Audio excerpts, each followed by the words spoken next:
So welcome back. हम लोग discuss कर रहे हैं पेट सिटी इंस्ट्रूमेंटेशन और first of all PET CT में भी हम लोग पेट पे फोकस हमारा पहले से है और अभी तक हम लोग पेट के बारे में ही मैक्सिमम चीज़ें डिस्कस कर रहे हैं। एक बार जब पेट से रिलेटेड चीज़ें हम कंप्लीट कर लेंगे then we will move towards the city component, right. So आज हमारा लेक्चर जो है वो 11th लेक्चर है इसका। नेक्स्ट एक क्वेश्चन ये एग्जाम में आता है आपके लिए कि right short notes on factors affecting SUV quantification, right. SUV जो क्वांटिफाई करते हो, राइट, उसको कौन कौन से फैक्टर जो हैं इफेक्ट करते हैं उस पे आपको शॉर्ट नोट लिखने के लिए आता है। तो जितना शॉर्ट में और बेस्ट तरीके से हो सकता है जो मुझे समझ में आए, मैंने यहाँ पे एक नोट्स प्रिपेयर कर दिया है। बाकी आप लोग इसको अपने लेवल पे और अच्छा बना सकते हो जो लिख सकते हो, लेकिन शॉर्ट टाइम में आप लोग यदि इतना भी लिख पाओ तो आई थिंक ठीक ठाक इन्फॉर्मेशन तो है। हर चीज़ों में स्कोप हमेशा होते हैं उसको बेहतर बनाने के लिए, अपना इनोवेटिव कैपेसिटी डालने के लिए, अपना इनोवेशन डालने के लिए, that is up to you, right. लेकिन बेसिक फंडामेंटल इंफॉर्मेशन ये है। So there are many factors that affect quantification of SUV. These factors are summarized below. The average or estimated magnitude of the impact of these factors on SUV variability is indicated in parenthesis. इसका मतलब ये हुआ कि देखो SUV के quantification को जो जो चीजें अफेक्ट करती हैं उसको हमने यहाँ पे क्या कर दिया, लिस्ट कर दिया, समराइज्ड वे में लिस्ट किया, राइट, नंबर 1। दूसरी चीज क्या करी कि एवरेज और किस मैग्नीट्यूड से जाकर के वो इफेक्ट होती है।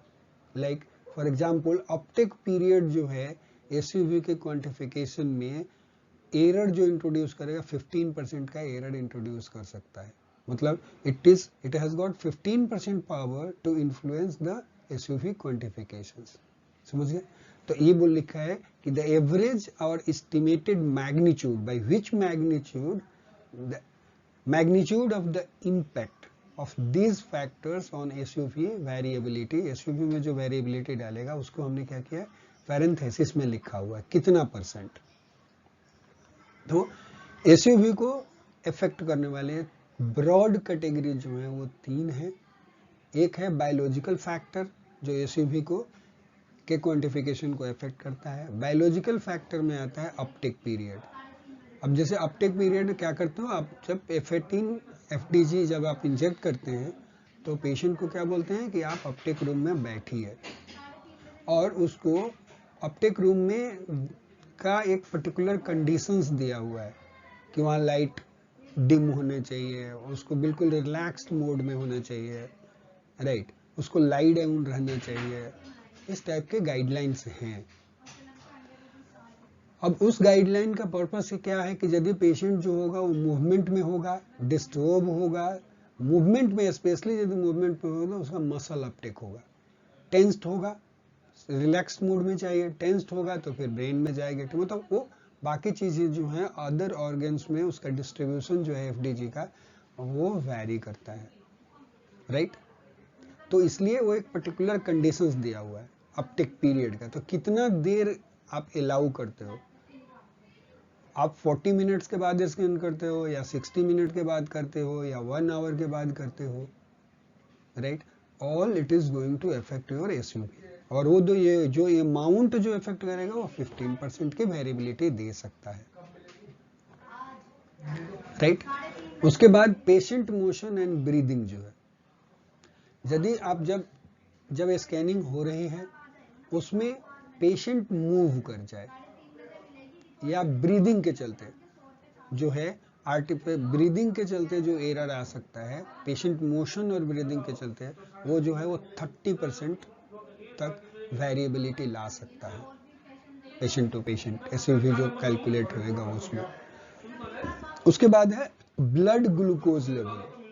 मैंने एक बार एक देखो एसयूवी जो है वो पेशेंट में कोई भी अपटेक होगा, किसी ऑर्गन में जो अपटेक होगा, तो एसयूवी क्या करता है, आप क्वांटिफाई करते हो ना, कहीं पे आरवाई डालते हो, और आरवाई डालते हो तो उसका एसयूवी का वैल्यू आता है। अब मान लो कि आपके पास 5 पेशेंट है, समझ, पेशेंट नंबर 1 उसको अपटेक पीरियड दिया आपने 30 मिनट का, पेशेंट नंबर 2 को 45 मिनट के बाद कर रहे हो, पेशेंट नंबर 3 को 60 मिनट के बाद कर रहे हो, पेशेंट नंबर 4 को 80 मिनट्स के बाद कर रहे हो, और पेशेंट नंबर 6 को 90 मिनट्स के बाद कर रहे हो, समझ गए। तो 30 से लेकर के 90 मिनट्स के बीच में 5 पेशेंट किए आपने, टाइम ऑफ इंजेक्शन सेम था। अब जब इन्हीं का यदि मान लो कि ट्यूमर बिल्कुल यूनिफॉर्म होता, या मतलब जहां पे यूनिफॉर्म अपटेक होता है, राइट, उधर की तरफ भी यदि आरवाई डालोगी, और एस्यूमिंग दैट कि सेम सबके ऑर्गन फंक्शन सेम थे, विच इज नॉट एक्चुअली में, लेकिन यदि आप आइडियल ऐसा हाइपोथेटिकल सिचुएशन मान लो, तभी भी सेम प्लेस पे आरवाई डालोगे ना, तो जो एसयूवी का वैल्यू जो आएगा उसमें जो होगा वो वेरिएशंस होगा, वेरिएबिलिटी होगी, समझ गए। और वो वेरिएबिलिटी जो अपटेक पीरियड में जो डिफरेंस के कारण आई है, उसका मैग्नीट्यूड ऑफ वेरिएशन जो है 15% होता है, समझ गए। मतलब 15% इन्फ्लुएंस कर सकता है, आपको समझ में आए, सिर्फ अपटेक पीरियड चेंज कर दिया, उसके बाद आप स्कैनिंग कर रहे हो, तो एसयूवी का वैल्यू सेम नहीं आएगा सब में। यदि सेम था, सेम अपटेक था, तो भी सेम एक्टिविटी इंजेक्ट करी, everything is same, then also you will have the different values of SUV. That's what it is meaning to.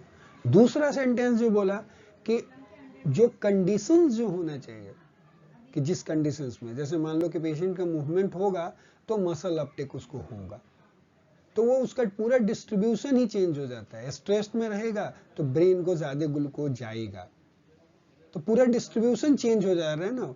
जो नॉर्मल डिस्ट्रीब्यूशन जो होना चाहिए, जो रेस्ट में जो डिस्ट्रीब्यूशन होता है, उसके हिसाब से आप कैलकुलेट करते हो ना, रेस्ट के बाद इसमें इतना जाएगा, इतना जाएगा, इतना जाएगा, अलग अलग ऑर्गन में जाएगा।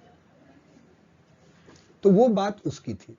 वो कंडीशन यदि आप नहीं मिलाओगे तो आप जो इंटरप्रेट करोगे, मान लो कि आप ये सोच करके, क्लिनिशियन तो जब रिपोर्ट करेगा, और यदि वो अवेयर है, ये बात के लिए बिल्कुल क्लियर है कि हमारा पेशेंट जो है इस पर्टिकुलर कंडीशन, स्ट्रिक्ट प्रोटोकॉल को फॉलो किया गया है, तो मसल में अपटेक नहीं आना चाहिए, लेकिन मसल में अपटेक आ रहा है, इसका मतलब there is something other disease. आप समझ गए, इस ऑर्गन में नहीं जाना चाहिए अपटेक, लेकिन फिर भी जा रहा है, तो उसका मतलब डिफरेंट होता है, ये बात। लेकिन अपटेक का जो एसयूवी का जो वैल्यू आएगा, वो अपटेक पीरियड में भी यदि चेंजेस होगा, तभी भी जाकर के वेरिएबिलिटी देगा, और वो मैग्नीट्यूड ऑफ वेरिएबिलिटी जो होगी वो 15% की होगी, समझ गए। जो मीन जो निकालोगे उससे 15% में आगे सारे के सारे आ जाएंगे रफली। पेशेंट का मोशन और ब्रीदिंग के चलते इफेक्ट भी आएगा, और वो जो कंट्रीब्यूट करता है मैग्नीट्यूड ऑफ वेरिएबिलिटी जो दे रहा है, वो 30% का देता है, समझ गए। उसके बाद आता है ब्लड ग्लूकोज लेवल। अब यदि ब्लड ग्लूकोज लेवल भी बनाया गया है ना, आप जब भी एफडीजी करते हो तो सब पेशेंट का पूछते हो ना कि आपका ब्लड ग्लूकोज लेवल कितना है, और फिर आप बोलते हो कि इससे ज्यादा हो गया है तो हम टेस्ट नहीं करेंगे, उसका भी एक लिमिट बनाया ना, इसीलिए बनाया, समझ गया, क्योंकि ब्लड ग्लूकोज लेवल भी चेंज होगा, उसके चलते भी एसयूवी में वेरिएशंस आएगा, वो वेरिएबिलिटी आएगी। तो बायोलॉजिकल फैक्टर्स में ये 3 फैक्टर होते हैं, Uptake period, patient motion and breathing, और उसके बाद blood glucose level. Next point, technical factors कौन कौन से हैं? तो टेक्निकल फैक्टर्स में है रिलेटिव कैलिब्रेशंस बिटवीन पेट स्कैनर, ठीक है, पेट स्कैनर एंड डोज कैलिब्रेटर दिया, relative calibration between pet scanner and dose calibrator के चलते वेरिएबिलिटी आ सकती है एसयूवी में। अब ये कैलिब्रेशंस कैसा, पेट से देखो क्या करते हो आप, एक डोज, जिस डोज कैलिब्रेटर से डोज मेजर करते हो उसी को इंजेक्ट करते हो, और फिर वो इंफॉर्मेशन आप क्या करते हो, जब पेट सिटी स्कैनिंग करते हो तो वहां पे डालते हो कि हमने इस पर्टिकुलर टाइम पे इंजेक्ट किया और इतनी एक्टिविटी इंजेक्ट करी थी। समझ गए? अब मान लो उसके लिए एक पेट सिटी और डोज कैलिब्रेटर के बीच में एक वेल काउंटर कैलिब्रेशन से टेस्ट होता है, जिसमें वो फीड किया जाता है। समझे? वो कैलिब्रेशन को बोलते हैं कैलिब्रेशंस। वो कैलिब्रेशन फैक्टर उसके अंदर इंटर करते हैं। जब भी स्कैनर कैलिब्रेशन या जब भी प्रिवेंटिव मेंटेनेंस होएगा और जब भी कोई डाउट होएगा, कुछ चीज पार्ट चेंज हुआ, तो उस समय पे वो टेस्ट करना पड़ता है और ऑलरेडी उसके अंदर इंटीग्रेटेड है वो वैल्यू। तो उसी के बेसिस पे एसयूवी कैलकुलेट होता है। उस कैलिब्रेशन फैक्टर का बहुत बड़ा रोल है। तो वो कैलिब्रेशन फैक्टर जो है वो 10% की वेरिएबिलिटी ला सकता है। अच्छा, दूसरा चीज आपको ये भी पता है कि डोज कैलिब्रेटर भी का फंक्शन भी चेंज हो सकता है। तो यदि ये भी चेंज होएगा तभी भी आपका यस इफेक्ट आएगा। दूसरा है residual activity in the syringe. जब आप इंजेक्ट करते हो तो कितनी, मान लो कि आपने तो बोला कि 10 मिलीक्यूरी है, मान लो कि आपने इंजेक्ट करा, लेकिन वो पूरी की पूरी 10 मिलीक्यूरी गई कि नहीं गई पेशेंट में, कितनी एक्टिविटी बच गई। तो वो रेजिड्यूअल एक्टिविटी पे भी एसयूवी इफेक्ट होता है कि कितनी बच गई थी, और उसमें वेरिएबिलिटी जो है 5% का मैग्नीट्यूड ऑफ वेरिएबिलिटी वो लाता है। नेक्स्ट है incorrect synchronisation of clocks.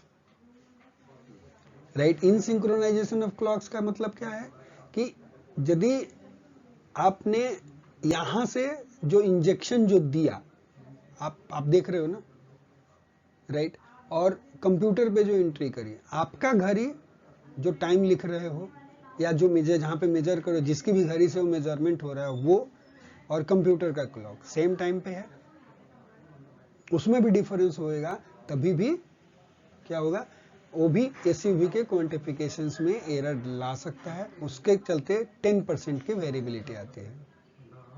Injection versus calibration time, ठीक है, कि जब आपने इंजेक्शन दिया और कब मेजर किया था, राइट, उसका 10% उसके चलते भी है। उसके बाद है quality of administration. Quality of administration का मतलब क्या हुआ कि एक्स्ट्रा वेसेट तो नहीं हो गया। एक्स्ट्रा वेसेट यदि होएगा पेशेंट, राइट, तो क्या होगा, सबसे ज्यादा एक्टिविटी तो यहीं पर ही रहेगी। उसके बाद जो होगा, जैसे जैसे सर्कुलेशंस में आएगा उसके बाद उसकी एक्टिविटी जाएगी, बट स्टिल एक्स्ट्रा वेसेशन के टाइम पे मैक्सिमम एक्टिविटी वहीं पे होती है। तो that is also going to affect your SUV, quantification of SUV. उसके बाद physics and data analysis related factors हैं, वो भी इफेक्ट करते हैं एसयूवी के क्वांटिफिकेशन को। उसके अंदर क्या आता है, स्कैन का एक्विजिशन पैरामीटर। कौन कौन सा आपका एक्विजिशन पैरामीटर क्या है, यदि एक्विजिशन पैरामीटर चेंज होएगा तभी भी एसयूवी का वैल्यू चेंज हो सकता है। मतलब फैंटम ले लो, फैंटम में एक्टिविटी भर लो और उसका भी एसयूवी करोगे, तो यदि एक एक्विजिशन किया है, मतलब एक पैरामीटर से लिया, जैसे दूसरे पैरामीटर पे लोगे आप, फिर उसका एसयूवी कैलकुलेट करोगे तो भी उसमें डिफरेंस आएगा, और वो वेरिएबिलिटी 15% की होती है। ठीक है। उसके बाद इमेज रिकंस्ट्रक्शन पैरामीटर। जब इमेज रिकंस्ट्रक्शन कर रहे थे आप, तो कौन कौन से क्या क्या पैरामीटर्स रखे थे, उसके चलते भी एसयूवी इफेक्ट होता है, और वो 30% का वेरिएबिलिटी दे सकता है, एक एक्विजिशन पैरामीटर वर्सेस दूसरे एक्विजिशन पैरामीटर से। Okay, acquisition sorry reconstruction parameter में, रिकंस्ट्रक्शन पैरामीटर में कौन सा फिल्टर लिया, ओशम, ओशम का सबसेट क्या था, ओशम के नंबर ऑफ इटरेशंस क्या थे, उसके बाद जो आपने फिल्टर लगाया गॉसियन, गॉसियन का FWHM क्या था, उसका ऑर्डर क्या था, मतलब किस टाइप का फिल्टर लगाया, यदि गॉसियन लगाया तो उसका FWHM क्या था, बटरवर्थ लगाया तो उसका क्या था वैल्यूज पैरामीटर। उसी तरह से आपने ओशम के बजाय हो सकता है कि आपने filter back projection technique use करी हो, तो फिल्टर बैक प्रोजेक्शन टेक्निक का अलग इश्यू भी आएगा, और इसका जो है आपका इटरेटिव रिकंस्ट्रक्शन का अलग आएगा। ठीक है। Now use of contrast agent. जो कंट्रास्ट यदि यूज कर रहे हो, यूज किया है आपने ऑलरेडी, और उसके बाद उसका एफडीजी हो रहा है, या साथ साथ में जैसे आप कंट्रास्ट भी दे करके करते हो, तो कंट्रास्ट और नॉन कंट्रास्ट में भी 50% का डिफरेंस आ सकता है एसयूवी में, वो वेरिएबिलिटी दे सकता है। तो यूज ऑफ कंट्रास्ट एजेंट है। उसके बाद रीजन ऑफ इंटरेस्ट आरवाई और वॉल्यूम ऑफ इंटरेस्ट, जो आप आरवाई डाल रहे हो उसका साइज क्या है, राइट। और मतलब जब भी क्वांटिफाई कर रहे हो तो एक प्लेनर स्लाइस पे कर रहे हो या वॉल्यूम ले रहे हो। वॉल्यूम में मतलब कि वॉल्यूम में लेते हो तो एक सेंटर स्लाइस होता है, एक प्रीवियस का होगा, एक उसके बाद का होगा, तब जाके कम से कम 3 चाहिए ना बनाने के लिए, एक 3 पिक्सल करने के लिए, एक ऊपर का, एक उसके नीचे का, एक बीच वाला, समझ गए। तो वॉल्यूम आप आरवाई ले रहे हो या आप रेक्टेंगुलर आरवाई ले रहे हो, तो वहां पर भी एसयूवी की वेरिएबिलिटी आएगी, और वो वेरिएबिलिटी 50% तक की हो सकती है। सेम एसयूवी एक स्लाइस पे निकालोगे तो वैल्यू कुछ होगा, उसी को वॉल्यूम में निकालोगे तो हो सकता है 50% डिफरेंस आए। क्लियर, समझ गए। तो ये अब हो जाएगा काम इसका। Very nice.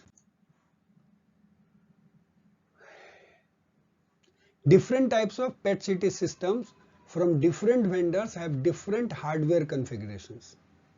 उसमें क्या है, उनके पास डिटेक्टर्स, सिंटिलेटिंग मटेरियल्स और इलेक्ट्रॉनिक्स जो है वो डिफरेंट है, and use different software and algorithm for image reconstructions, corrections and data analysis.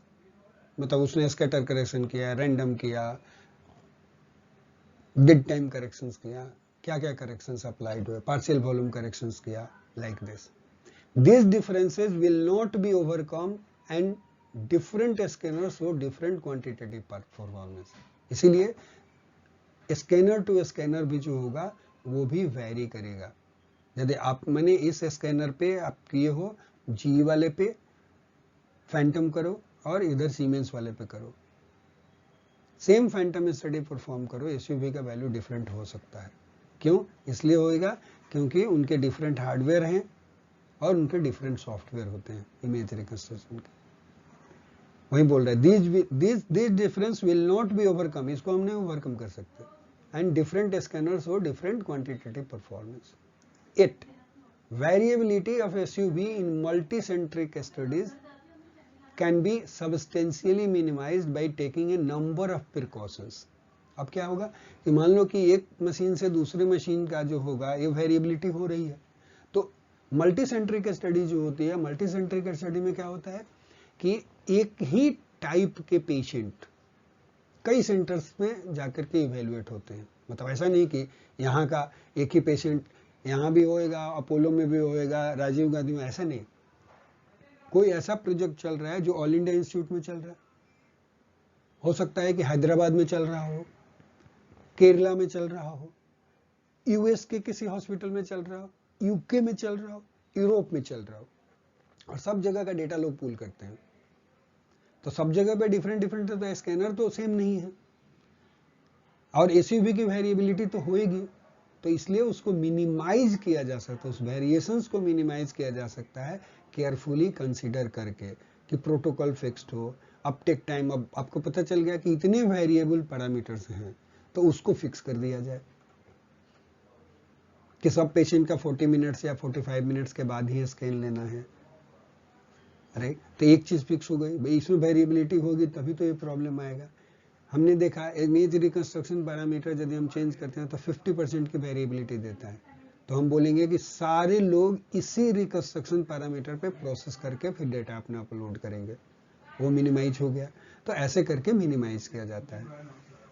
वही लिखा है कि it variability of SUV in multicentric studies can be substantially minimised by taking a number of precautions and by implying procedures that minimize the variability of SUV caused by the above mentioned factors, जो हम लोग factors जो discuss करे थे, ठीक है। उसके बाद एक क्वेश्चन का आंसर हो गया, समझ गए कि एसयूवी को कौन कौन से पैरामीटर्स जो हैं वो इफेक्ट करते हैं। दूसरा क्वेश्चन आता है एग्जाम में, right short notes on positron emission tomography पे भी आ जाता है लिखने के लिए। तो शॉर्ट नोट्स में क्या क्या लिख सकते हैं हम लोग, एक बार ब्रीफ रिकैप कर लेते हैं, right. Positron emission tomography is a nuclear medicine imaging technique for in vivo quantitative measurement of physiological parameters based on the detection of a small amount of positron labeled biological molecules। ठीक है, इसको explain करने की जरूरत नहीं है। Various radio tracers are available for neurological, cardiological and oncological applications in the clinic and in research protocol। देखो इसको तो आपको रट्टा मारना पड़ेगा कि भाई ये पर्टिकुलर पॉइंट, आपको एक बार थोड़े से पॉइंट्स मिल जाएंगे कि ये बात लिखनी होती है। मोस्ट कॉमनली यूज जो है are carbon 11, oxygen 15, nitrogen 13 and fluorine 18। Advantage of positron label substances are their very high specificity, मतलब molecular targetings and high specificity, the possibility of using biological active substances without changing their behavior by level and fulfillment of the tracer principle। मतलब इसमें बोल रहे हैं कि ये जो most commonly radio isotope ये हैं, इनको एडवांटेज क्या है पोजिट्रॉन लेवल सबस्टेंस यूज करने के लिए कि उनकी स्पेसिफिसिटी काफी है, कि वो एक पर्टिकुलर टारगेट जिसके लिए वो लेवल है वो उसी पे जाते हैं, स्पेसिफिसिटी बहुत बढ़िया है। अच्छा, दूसरा जो है कि इनको जो लेवल करते हो जो बायोलॉजिकल मॉलिक्यूल्स के साथ, तो वो उनके ऑर्गन फंक्शन को कोई अल्टर नहीं करता है। और तीसरी बात बोली कि the fulfilment of tracer principle. Tracer principle है कि वो पूरा यूनिफॉर्म डिस्ट्रीब्यूशन हो जाना चाहिए, राइट, तो ये भी लागू होता है। और बाकी पूरे बॉडी को डिस्टर्ब नहीं करना चाहिए, स्मॉल अमाउंट होना चाहिए, लाइक दिस, उसको भी ये फुलफिल करता है, right. Thus, the process of interest remains unchanged during the measurement. Target structure of these molecules are glucose metabolism, receptor binding potentials, catecholamine transport, amino acid transport और protein synthesis। ठीक है। All the above mentioned radionuclides have very short radioactive half-life, 2 minutes for oxygen 15, 109 minutes for F18, which necessitates nearby cyclotron and radiochemistry facility। Right, चूंकि short live radio isotope है तो near by cyclotron को चाहिए होता है और radio chemistry facility, ताकि उसको इन आइसोटोप को यूज करके हम रेडियो फार्मास्यूटिकल में कन्वर्ट कर पाए। Imaging of regional tracer concentration is accomplished by unique properties of positron decay and annihilation। ठीक है। After the emission from the parent nucleus, the energetic positron traverses a few millimeter through the tissue until it becomes thermalized by electrostatic interactions between the electrons and the atomic nuclei of the medium and combine with a free electron to form positronium।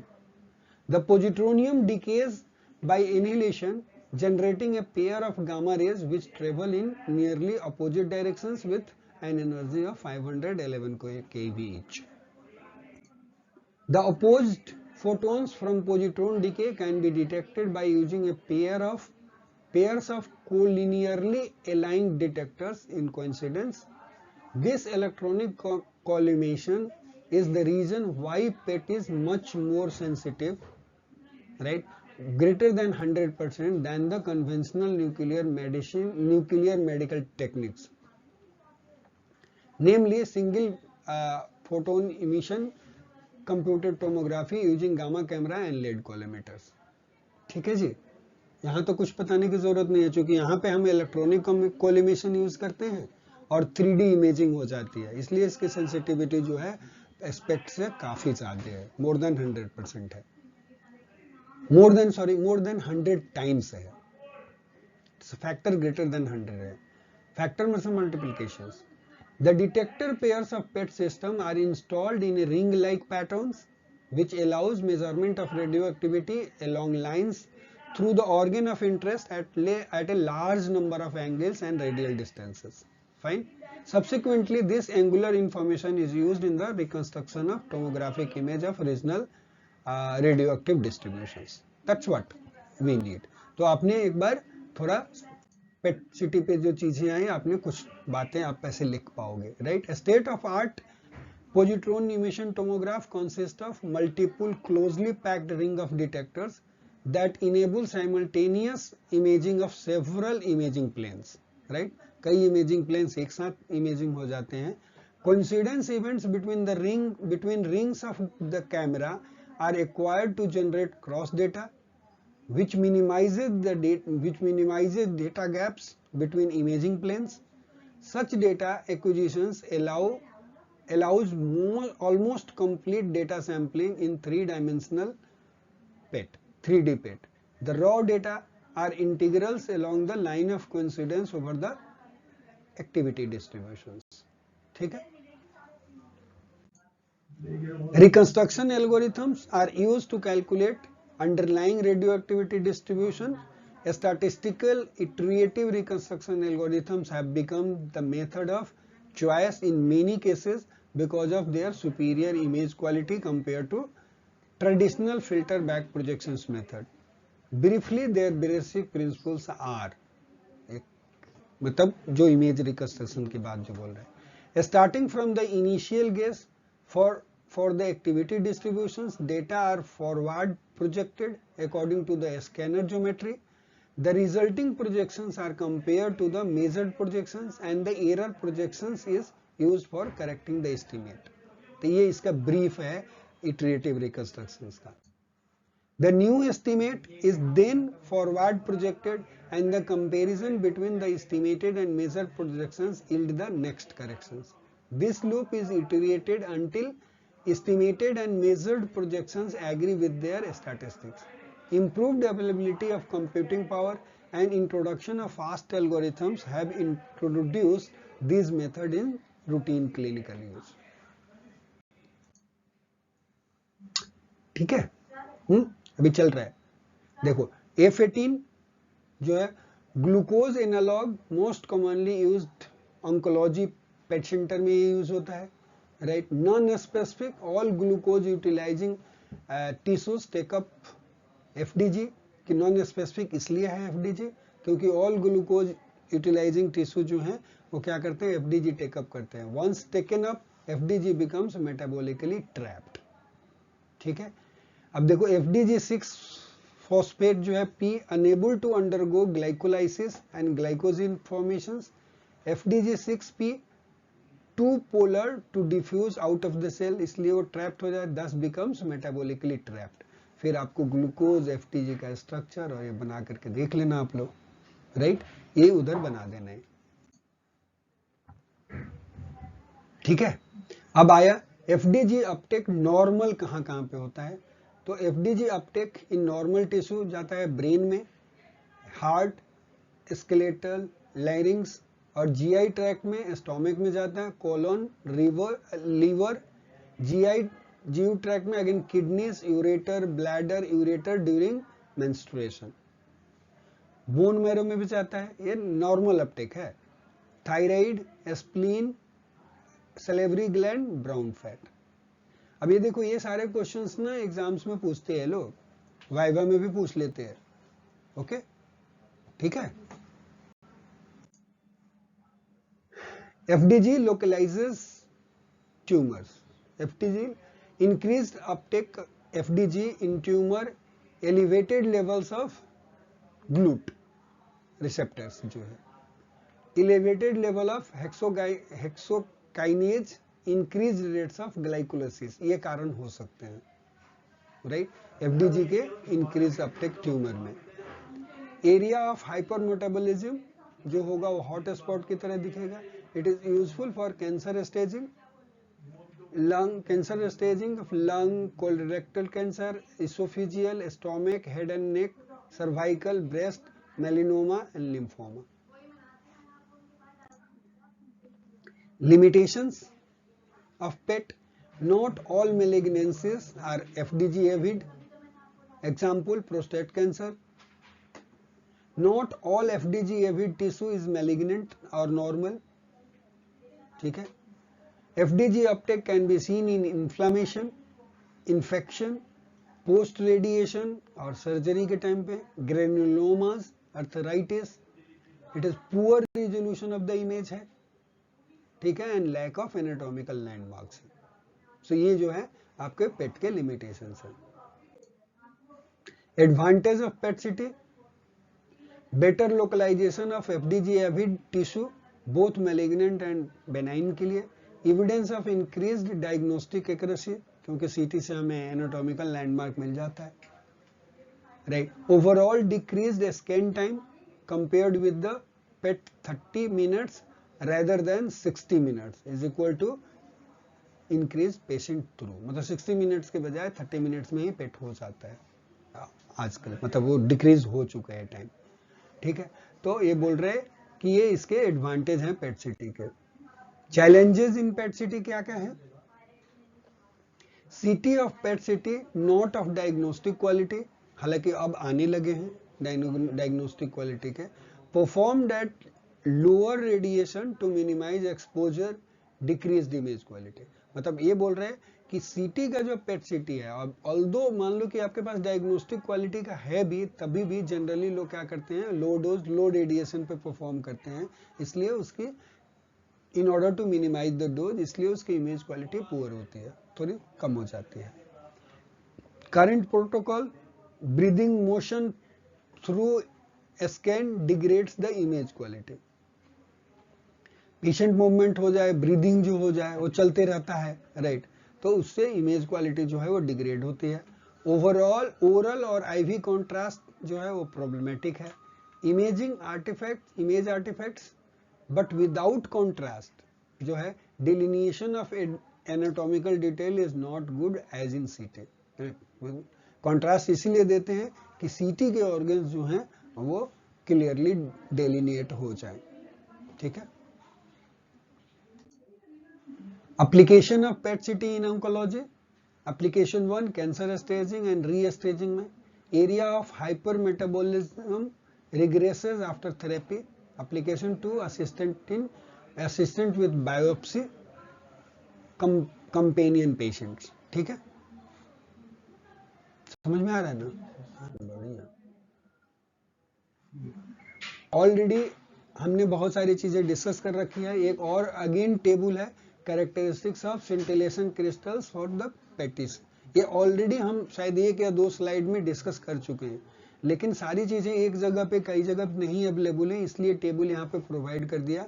आप लोगों का काम है कि उसको एक जगह पे लिख करके इकट्ठा कर लेना, क्योंकि यहाँ पे डेंसिटी दिया, इफेक्टिव जेट दिया, एटेन्यूएशन का लेंथ का वैल्यू दिया हुआ है, लाइट यील्ड का है, डिके टाइम है नैनो सेकेंड में, इमिशन ये है, और सोडियम आयोडाइड का है यहाँ पे, फिर वीजीओ का है, एलएसओ, जीएसओ, किसी में और कोई जुड़ा होता है, किसी में कम है और ज्यादा है, इसलिए मैंने यहाँ पे डाल दिया।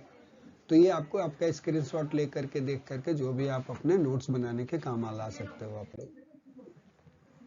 एक इंपॉर्टेंट पॉइंट ये है यहाँ पे कि properties of ideal scintillation crystals for PET, ये ऑलरेडी डिस्कस कर चुके हैं। इसमें हो सकता है कि आपको एक बार और डिस्कस कर देते हैं, क्योंकि ये इंपॉर्टेंट क्वेश्चंस है, और वाइवा आपका कोई ना कोई क्वेश्चन इससे आता ही आता है, कहीं ना कहीं टकराएगा, राइट।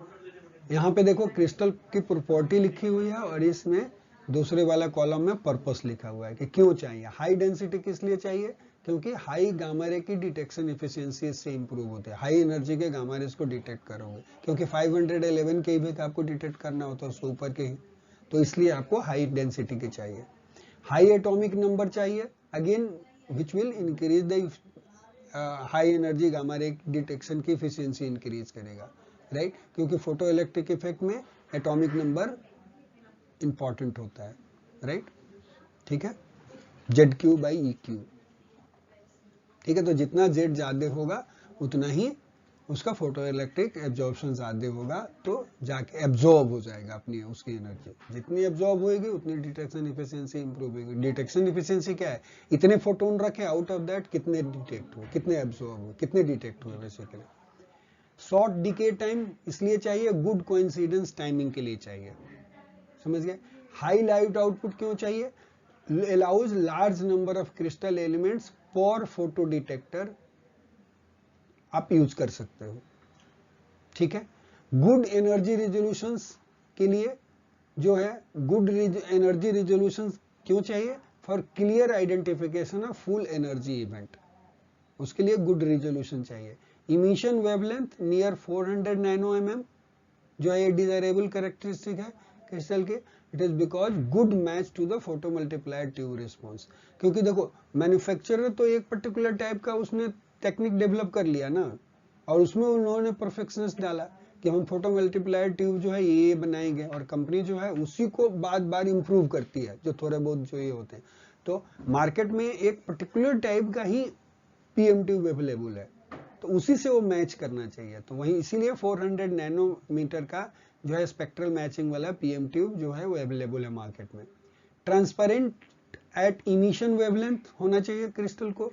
इससे क्या फायदा है? It allows the light to travel unimpeded to the PM tube, मतलब लाइट लॉस नहीं होता ट्रांसपेरेंट है तो सीधे वो पास कर जाता है, उसको कोई बाधा नहीं होती बेसिकली। इंडेक्स ऑफ रिफ्रैक्शन जो चाहिए वो उसका 1.5 के आसपास चाहिए, जो भी आपका क्रिस्टल जो होगा जो आप पेट के लिए यूज कर रहे हो। ये इसलिए चाहिए क्योंकि good transmission of light from crystal to photo multiplier tube. Photo multiplier tube मतलब लाइट जो है क्रिस्टल से वो ट्रांसमिट हो जाता है photo multiplier tube.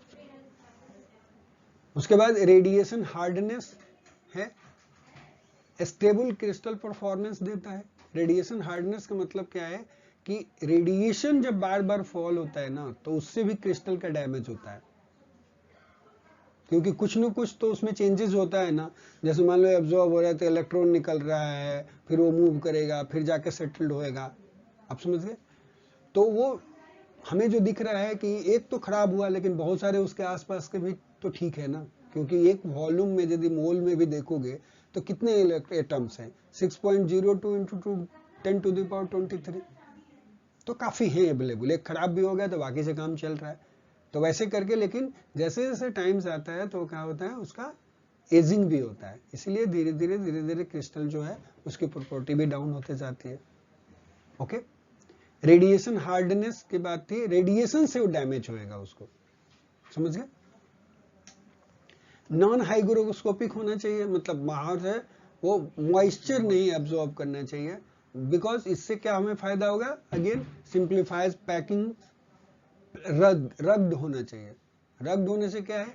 Allows fabrication of a smaller crystal element. Rugged का मतलब है कि जैसे मान लो कि क्रिस्टल बना और उसको काटो, काटते टूट जाए या बिखर जाए नहीं, वो पर्टिकुलर एक शेप में तो काट लेना चाहिए, और काटने के बाद भी उस शेप में बना रहे लॉन्ग टाइम तक, ठीक है? उसके बाद इकोनॉमिक ग्रोथ प्रोसेस, ठीक है?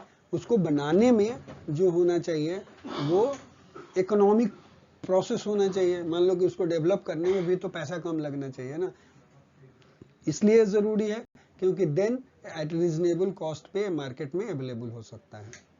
ठीक है जी, फाइन। तो कुछ आप लोगों को और एक्स्ट्रा पॉइंट मिल जाएंगे लिखने के लिए, तो मिला करके आप लोग लिख लेना, ठीक है जी। और उसके बाद थैंक यू बोल देते हैं, right? Thank you, thank you, thank you, बस अब जाइए आप लोग।